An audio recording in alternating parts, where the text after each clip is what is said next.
Hello everyone, welcome to learning canvas. Last video में हमने political theory के बारे में पढ़ा था। आज हम देखेंगे फ्रीडम के बारे में।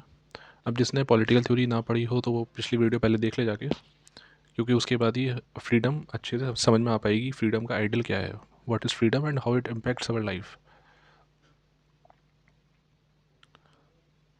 सो अगर बहुत ही सिंपली टर्म्स में हम देखें, सो फ्रीडम क्या है? Freedom is the right to live as we choose. ठीक है, सबसे आसान भाषा ये है कि हम जैसा जीना चाहते हैं वैसा जिए, हमें कोई रोक टोक ना हो हमारी। तो वो हो गया फ्रीडम। अब हम जो भी इस क्लास में पढ़ेंगे वो 11th और 12th स्टैंडर्ड के हिसाब से है। वैसे हम अगर पॉलिटिकल थ्योरी और फ्रीडम को देखेंगे तो ग्रेजुएशन और पोस्ट ग्रेजुएशन में बहुत सारी चीज़ें हैं जो कि अभी हमने इस वीडियो में डिस्कस नहीं करी है, क्योंकि ये 11th और 12th स्टैंडर्ड के हिसाब से बनाई है मैंने। अब जैसे जैसे हम आगे बढ़ेंगे तो हम उन चीज़ों को भी डिस्कस करेंगे। So history shows many examples of people being treated unfairly और controlled by others, but it also shows brave fights for freedom where people wanted to make their own choices and protect their way of life. To live together peacefully, we need rules. These rules may limit some freedoms, but also keep us safe and help us grow. अब जैसे कि हमने देखा है कि history में बहुत सारे स्ट्रगल्स हुए हैं, बहुत सारी रिवोल्ट्स हुई हैं। ठीक है, इंडिया में हुई हैं, आउटसाइड हुई हैं, अमेरिका में हुई है, सिविल वॉर हुई है, फ्रेंच रिवोल्यूशन हुआ है। ये हर चीज़ किस लिए होती थी? जो वो मोस्ट बेसिक एस्पेक्ट थी इन सारी चीज़ों की वो थी फ्रीडम, कि लोगों को चाहिए थी अपनी फ्रीडम। उन्हें अपने हिसाब से जीना था, उन्हें अपने हिसाब से चीज़ें करनी थी, उन्हें अपने लॉज खुद बनाने थे।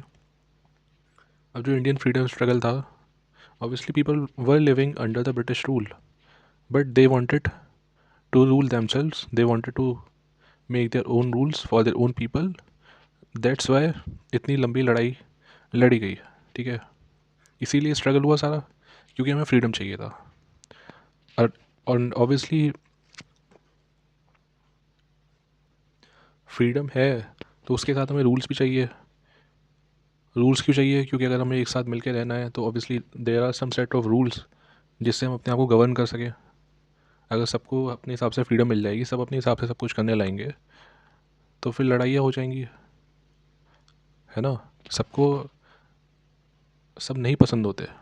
जो मुझे काम करना पसंद है वो शायद किसी और को नहीं पसंद है, किसी और को कुछ करना पसंद है वो मुझे नहीं पसंद है। ठीक है, तो एक कॉमन रूल्स बनाए हम लोगों ने जिससे हम ग्रो कर सकें इन अ सेफ एनवायरनमेंट।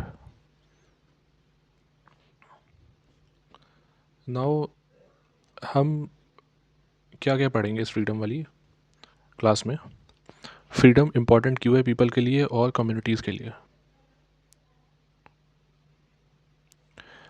फ्रीडम की दो साइड्स क्या है, नेगेटिव और पॉजिटिव। हर चीज़ की दो साइड होती हैं ऑब्वियसली, नेगेटिव पॉजिटिव। और हार्म प्रिंसिपल क्या है? ठीक है, अब इससे पहले हम आगे देखें, हम ये देखते हैं कि हमारे कॉन्स्टिट्यूशन में हमें राइट टू फ्रीडम दिया गया है। ठीक है, कौन से आर्टिकल में दिया गया है ये सब आपको पता होना चाहिए। हमें आर्टिकल 19 में राइट टू फ्रीडम दिया गया है। ओके, अब उसमें राइट टू फ्रीडम में भी हमारे 6 टाइप के फ्रीडम्स हैं हमारे पास। कौन कौन से फ्रीडम है हमारे पास? फ्रीडम ऑफ स्पीच, ओके, जो कि आर्टिकल 19(1)(a) में गया है। फिर है freedom of assembly, freedom of speech, freedom of speech, freedom of assembly, freedom of association, freedom of movement, freedom of residence and freedom of profession. ठीक है, ये आर्टिकल 19(1)(a) से लेके आर्टिकल 19(1)(f) तक है। ओके, अब शॉर्ट फॉर्म में आप यूज़ कर सकते हैं कि सैम आर.पी., राइट, याद रखने के लिए। ऑल्दो इसका कोई मीनिंग नहीं बनता, बट आप ऐसे याद कर सकते हैं, या फिर आप जब 4-5 बार इस चीज़ को पढ़ेंगे तो अपने आप ही ये याद हो जाएंगे कि क्या क्या हमारे राइट टू फ्रीडम में आता है। अब वो हम किसी और क्लास में देखेंगे कि उनमें क्या क्या चीज़ें हैं, क्या क्या पॉइंट्स हैं और क्या क्या लिमिटेशंस है, क्या क्या कंडीशंस है। अब हम देखते हैं द आइडल ऑफ फ्रीडम। अब इसको देखने से पहले हमें ये पता होना चाहिए कि भाई फ्रीडम की इम्पोर्टेंस क्या है। लोग फ्रीडम के पीछे इतनी स्ट्रगल कर रहे हैं, इतने अपने लाइफ के इतने साल अपने बिता दे रहे हैं, तो इतनी ज़रूरी क्यों है हमें? अगर हम फ्रीडम के बारे में पढ़ रहे हैं तो हमें पता होनी चाहिए फ्रीडम इतनी इंपॉर्टेंट है क्यों आखिर। ठीक है। अब आप लोगों ने नेल्सन मंडेला का नाम सुना होगा। He was anti apartheid activist. Okay. Apartheid का मीनिंग क्या होता है? रेशियल डिस्क्रिमिनेशन, कलर के बेसिस पे भेदभाव, जो कि साउथ अफ्रीका में बहुत ज़्यादा था। 1948 से 1990 के बीच में बहुत ज़्यादा था। ठीक है। सो नेल्सन मंडेला पहले प्रेसिडेंट भी रह चुके हैं साउथ अफ्रीका के। तो इनकी बुक का नाम है the long walk to freedom. तो उन्होंने इसमें अपनी बताया कि उनकी कैसे किस तरीके से उन्होंने अपार्थाइड से लड़ाई करी। ठीक है। इस डिस्क्रिमिनेशन से कैसे लड़ा। वहाँ पे क्या था कि जो ब्लैक पीपल थे उनके लिए इतनी कंडीशन ख़राब थी कि भैया उनका वो मूवमेंट अपनी मर्ज़ी से कहीं जा नहीं सकते थे। ओके। वो अपनी मर्ज़ी से कहीं जा नहीं सकते। उन्हें अपने अलग रहना पड़ता है, मतलब ज़बरदस्ती सेग्रीगेट करके रहना पड़ रहा है उन्हें। और वो अपनी मर्ज़ी से किसी को शादी नहीं कर सकते। ठीक है। तो जब इन्होंने आवाज़ उठाई नेल्सन मंडेला ने इन सारी चीज़ों के खिलाफ, तो इन्हें क्या किया, इनको जेल में डाल दिया। अब जेल में ही कितने साल रहे आप सोचिए, 27 ईयर्स। द लॉन्ग 27 ईयर्स उन्होंने अपनी जेल में बिता दिए। उनका यूथ भी चला गया, जितनी चीज़ें इंसान अपनी यूथ में करता है वो सारी चली गई। किस लिए? सिर्फ फ्रीडम के लिए। Only and only for freedom. Right. ये साउथ अफ्रीकन सारे फ्रीडम के साथ रह चुके हैं। अब हमें इनकी स्ट्रगल से क्या मिलता है कि भाई फ्रीडम बहुत ज़्यादा इंपॉर्टेंट है। ठीक है। क्योंकि उन्होंने लोगों को इंस्पायर किया कि जस्टिस के लिए, इक्वालिटी के लिए, कि भाई एक साथ मिल के हमें स्ट्रगल करनी है फ्रीडम के लिए। अब सेम वे एक और, there is one more lady, आंग सान सुकी। सो जो ये लेडी है आंग सान सुकी, ठीक है, ये अभी अभी प्रेजेंटली ये म्यांमार की रहने वाली हैं ये। ओके। तो म्यांमार की जो अपोजिशन पार्टी है जिसका नाम है नेशनल लीग फॉर डेमोक्रेसी, उनकी लीडर हैं ये, और ये एक ह्यूमन राइट एक्टिविस्ट है। तो ये बात जब उन्होंने ये किताब लिखी है तो काफ़ी पुरानी बात है। तो ये कितनी पुरानी बात है? 1995 की बात है। 1995। सो उस समय मिलिट्री रूल था म्यांमार में। ठीक है। तो इनको उस समय भी ये पॉलिटिकल एक्टिविस्ट थी, तो इनको हाउस अरेस्ट फेस करना पड़ा था। हाउस अरेस्ट का मतलब है इनको घर में कैद कर दिया। ठीक है। अब इनके जो हस्बैंड थे वो इंग्लैंड में थे उस समय, और वो कैंसर से बीमार थे। ठीक है। He was about to die. ये जाना चाहती तो चली जाती उनके पास, बट अगर ये चली जाती, अगर ये कंट्री छोड़ के जाती, अगर ये कंट्री छोड़ के जाती तो इनको वापस नहीं आने देते। ठीक है। अगर इनको वापस नहीं आने देते तो जो भी इनका पॉलिटिकल एक्टिविज़म चल रहा था, जो भी ये इनकी फ़ाइट थी अपने देश के फ्रीडम के लिए, फ्रीडम इन द सेंस कि वहाँ पे मिलिट्री रूल था, तो वहाँ सारे लोग डर के रहते थे मिलिट्री से। ठीक है। कि किसी को कोई भी अपनी हिसाब से चीज़ें करने की परमिशन नहीं है। तो इनकी लड़ाई उस चीज़ से थी। तो इन्होंने क्या देखा कि to become a truly dignified person, to have a dignified life, there is importance of freedom from fear, freedom of authority, opinions or ridicule.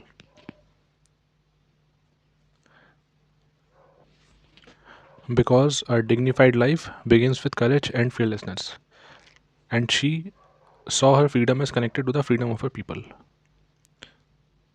तो इनकी जो बुक का नाम है द बुक ऑफ एसेस, उसका नाम है the freedom of fear, the freedom for from fear.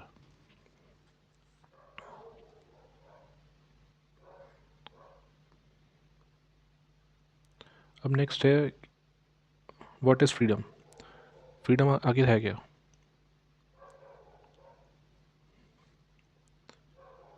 जैसे कि यहाँ पे इमेज में आप देख पा रहे होंगे,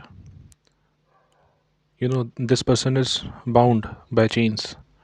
Okay, this is bounded by chains, and here he is free to do anything. He is soaring high in the sky. यहाँ पे इंसान को जो करना है वो कर रहा है, वो उसको पेंटिंग पसंद है वो पेंटिंग कर रहा है, यहाँ पे इसको राइटिंग पसंद है, लिखना पसंद है और चीज़ें पसंद है वो कर रहा है। तो दिस इज़ ऑल फ्रीडम, कि उसे जो मर्जी है वो कर पा रहा है, ठीक है। तो व्हाट इज़ फ्रीडम? सबसे पहला है कि एब्सेंस ऑफ कॉन्स्ट्रेंट्स, किसी भी चीज़ की रुकावट ना हो, कोई कॉन्स्ट्रेंट ना हो इंसान पे। So the freedom exist when people are not controlled unfairly and can make independent decisions. Okay, then there is positive freedom. Positive freedom का मतलब क्या है कि it means creating opportunities for people to develop their skills and creativity. उनको ऐसा environment दिया जा रहा है जिससे वो जो करना चाहते हैं वो कर पा रहे हैं। Then it is about balancing rules. अब ऐसे रूल बनाए जाए या फिर ऐसे रूल बनाए गए हैं जिससे कि सोसाइटी अच्छे से फंक्शन कर सके।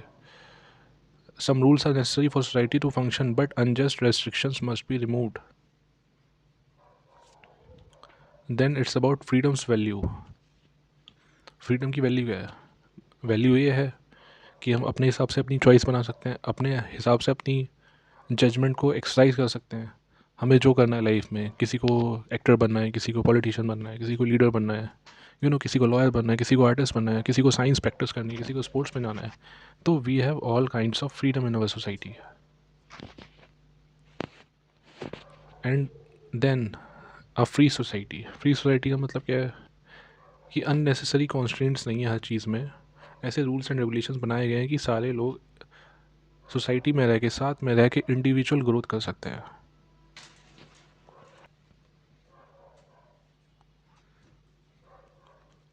नाउ देखते हैं कि सोर्सेस ऑफ कॉन्स्ट्रेंट्स क्या है, किस किस वजह से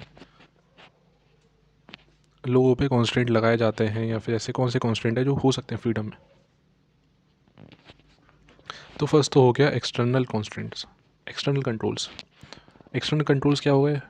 जैसे कि कोई लॉ लग गया या फोर्सफुली किसी लॉ को लागू किया गया है, जैसे कि ब्रिटिशर्स के टाइम पे था कि ऐसे बिल पास हो जाते थे कि फ्रीडम को कर्टेल कर दिया जाता था कि घर से बाहर नहीं निकल सकते आप। अब प्रेस को कुछ भी अपने हिसाब से प्रेस काम नहीं कर सकती है, कोई किसी के खिलाफ बोल नहीं सकता है। तो that is external controls. Then second is role of government. While some form of government is necessary, but democratic governments must allow people to retain control over their leaders. We have democratic government, right? If the government wants, then it can impose restrictions on us through bills, through acts. But वो ऐसा नहीं कर पाती। क्यों नहीं कर पाती? क्योंकि that is a democratic government. We the people have right over the government. We can control the government through elections, through various other means. We can control the government. Next is social inequality. अभी social inequality अलग अलग, जैसे कि caste system हो गए, caste system में अलग अलग लोगों को भेदभाव माना जाता है। फिर इकोनॉमिक गैप्स हो गए कि कोई अमीर है कोई गरीब है, तो उसकी वजह से कॉन्स्टेंट आ जाते हैं कि वो भी फ्रीडम में कर्टेल हो जाता है। अब कोई गरीब आदमी है वो काम नहीं कर सकता जो कि वो अमीर आदमी कर सकता है, राइट। तो इस तरीके से सोशल इनक्वालिटी आ जाती है।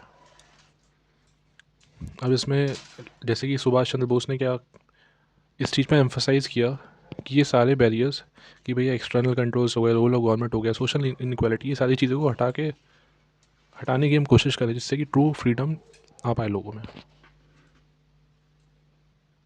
अब हमने ये तो बात कर ली कि भाई कॉन्स्टेंट क्या होते हैं, फ्रीडम क्या होती है। अब हमें कॉन्स्टेंट चाहिए क्यों? क्यों फ्रीडम अगर सबको एकदम बिल्कुल आज़ादी एकदम दे दी जाएगी कि आप कुछ भी करिए, ठीक है, कि कोई रोकने टोकने को नहीं है, तो क्या होगा? वायलेंस फैल जाएगा, राइट। लोग अपने हिसाब से कुछ भी करने लगेंगे, लड़ाइयाँ हो जाएगी, आपस में लोग लड़ने लगेंगे किसी चीज़ किन चीज़ों के लिए।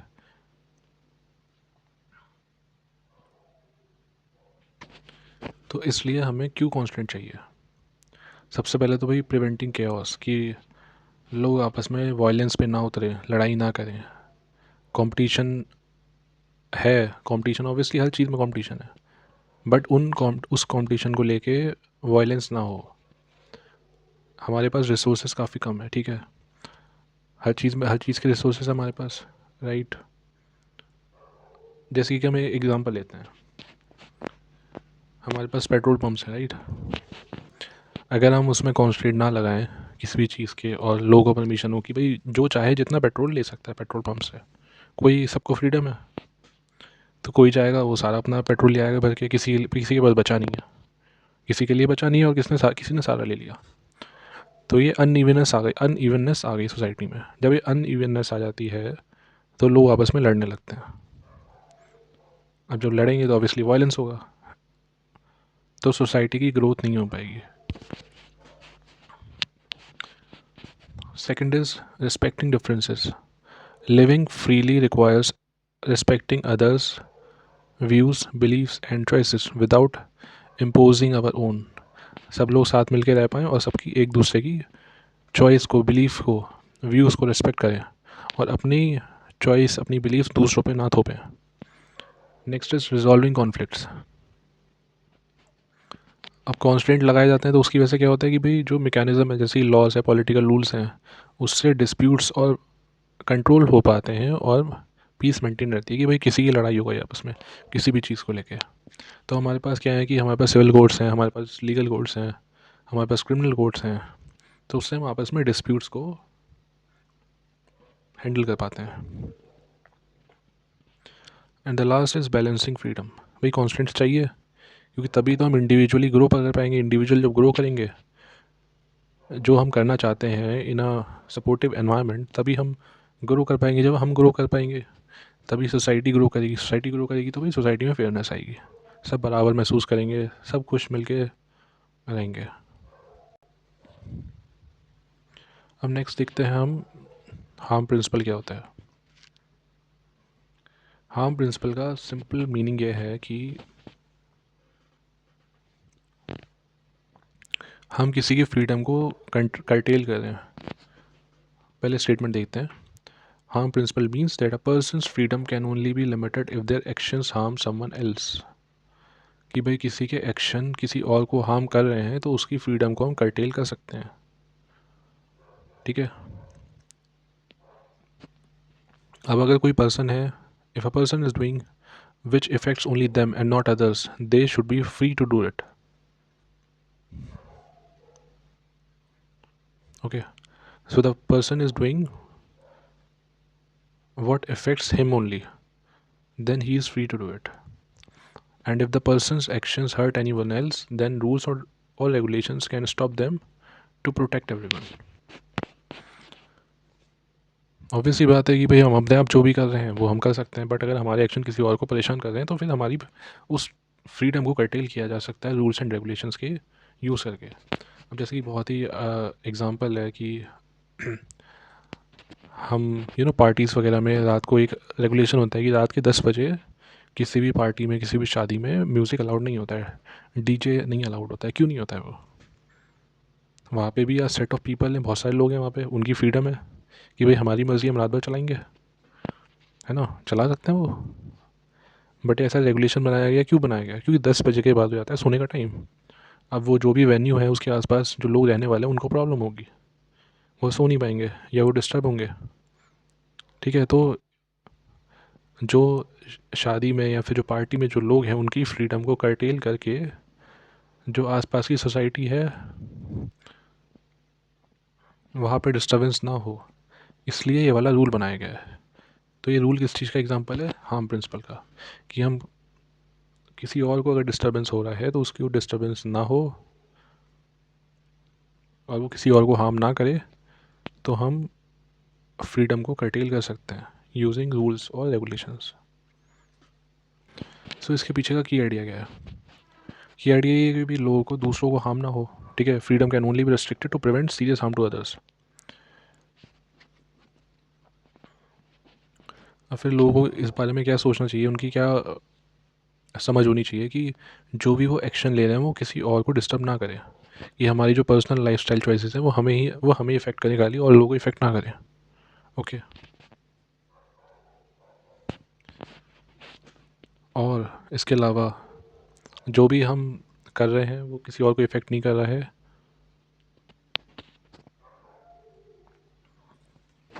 और अगर वो इफ़ेक्ट कर रहा है, ठीक है, अगर वो किसी को हार्म कर रहा है तो उस पर रेस्ट्रिक्शंस लगेंगी लगेंगी। अगर उस पर कोई सीरियस हार्म हो रहा है या कोई सीरियसली उससे इफेक्टेड हो रहा है। जैसे कि हेट कैंपेन्स होती हैं, हेट कैंपेन्स का मतलब होता है कि हम किसी के खिलाफ नारेबाजी कर रहे हैं, ठीक है। अब यह होता है हम किसी पॉलिटिकल लीडर के खिलाफ नारेबाजी कर रहे हैं, यहाँ पर हम आपस में लोग आपने देखा होगा कि रिलीजन बेस्ड हेट कैंपेन्स होती हैं, ठीक है, जिससे कि वायलेंस हो सकता है, दो रिलीजन के बीच में लड़ाई हो सकती है, भाई हिंदू मुस्लिम टाइप की लड़ाई हो सकती है, तो उसके खिलाफ सीरियस एक्शन लिया जाता है। अब कुछ चीज़ें होती हैं कि जो कि भाई कुछ माइनर हार्म करिए, माइनर हार्म में जैसे कि मैंने एग्जांपल बताया कि भाई आप अपने अपार्टमेंट में लाउड म्यूज़िक प्ले कर रहे हैं, तो ठीक है, उससे माइनर हार्म है, सोशल डिसअप्रूवल है, बट कोई लीगल एक्शन नहीं लिया जा रहा आपके खिलाफ, या फिर ऑलरेडी ऐसे रूल बनाए गए हैं कि पुलिस आएगी, आपको वो म्यूज़िक बंद करवा के चली जाएगी, ऐसा नहीं हुआ कि आपको जेल हो गई, ठीक है। और जो कि रेस्ट्रिक्शंस लगाई जा रही हैं वो प्रोपोर्शनेट होनी चाहिए, डिफेंसिबल होनी चाहिए, और ओवरऑल फ्रीडम को कर्टेल ना कर दे कि भैया आप बिल्कुल ही आपको उठा के ले गए और आपको बंद कर दिया और आपको 30-40 साल के लिए जेल में बंद कर दिया, ऐसा नहीं होता है, ठीक है। अब इसके आगे नेक्स्ट टॉपिक हम देखते हैं, नेगेटिव में पॉलिटिक्स